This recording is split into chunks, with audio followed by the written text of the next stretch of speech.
নমস্কাৰ মোৰ বন্ধু বান্ধৱীসকল। বহুতে কৈ আছে দাদা আপোনাৰ সৰু ফাৰ্মখন কি হ'ল, ভাঙিলে নেকি? মানে মই সৰু ফাৰ্মখন ভঙা নাই। আজি ৰাতিপুৱা অলপ কাম কৰিলোঁ, মানে ইয়াৰে পৰা অলপ মাটি মই ইয়াতে অলপ ভৰালোঁ এইখন ফাৰ্মত।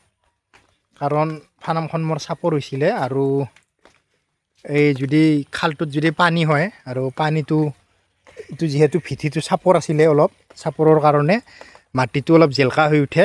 মোৰ আগৰ যিকেইটা মোৰ মুৰ্গী আছিলে সেই মুৰ্গীখিনি ৱেটটো অলপ কম আহিছিলে ভিটিটোৰ কাৰণে। মানে মই ভুচিটো লাৰি দিওঁ আৰু মোৰ ভুচিটো জিকি উঠে, তাৰ কাৰণে ৱেটটো অলপ কম আহিছিলে। আহিব লাগিছিল মোৰ 2200, আহিছে 2100। তাৰ বাবে মই কি কৰিলোঁ, আজি লগ এটা আনি এইখিনি পুতি দিলোঁ, মাটি দি দিলোঁ। এইখিনি চাওক কি ধুনীয়া কৰি পুতি দিলোঁ, যাতে ইয়াতে মই এশ পুহি থাকিব পাৰোঁ ভাল কৰি। আৰু এই ব্ৰইলাৰ কটা যোৱা বেষ্টৰে এই ডাঙৰ ফাৰ্মখনৰ লেম আছিলে, নিয়া আছিল, মুৰ্গীখিনি নিয়া নাছিলে। লেম যিকেইটা ভাল লেম আছিলে সেইখিনি লৈ গৈছে।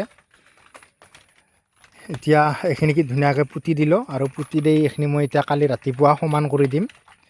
আৰু সমান কৰি আৰু ব্ৰইলাৰ আনিম। বৰ্তমান পোৱালিৰ দাম আছে 55 টকা চলি আছিলে। 4 দিন আগত সুধিছিলোঁ ব্ৰইলাৰৰ পোৱালিৰ দাম।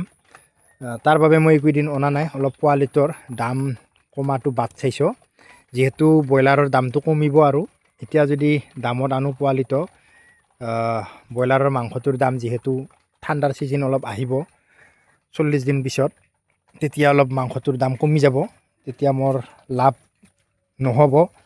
গতিকে মই তাৰ বাবে অলপ পোৱালিৰ দামটো কমাটো বাদ চাইছোঁ। এতিয়া বৰ্তমান 48 টকা বুলি শুনিছোঁ ব্ৰইলাৰ পোৱালিৰ দাম।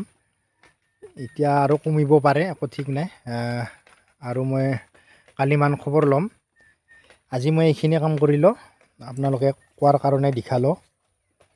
যিহেতু মই ব্ৰইলাৰ পোৱালি অনা নাছিলোঁ, তাৰ কাৰণে মই ফাৰ্মখন দেখুওৱা নাছিলোঁ। চাওক এতিয়া এইখিনি মোৰ সমান কৰিব আছে, আৰু ইয়াৰ পৰাই দি দিলোঁ মাটি। এইখিনি মোৰ চাৰো হৈ আছিলে। এইখিনিত মোৰ আগতে এখন সৰু ফাৰ্ম আছিলে, ফাৰ্মখন এইটো চাইডে লৈ গ'লোঁ, আৰু এতিয়া অলপ আঞ্জাৰ খেতি কৰিছিলোঁ। এতিয়া ইয়াতে যিহেতু কৰিলোঁ অলপ চাৰো কৰি দিলোঁ।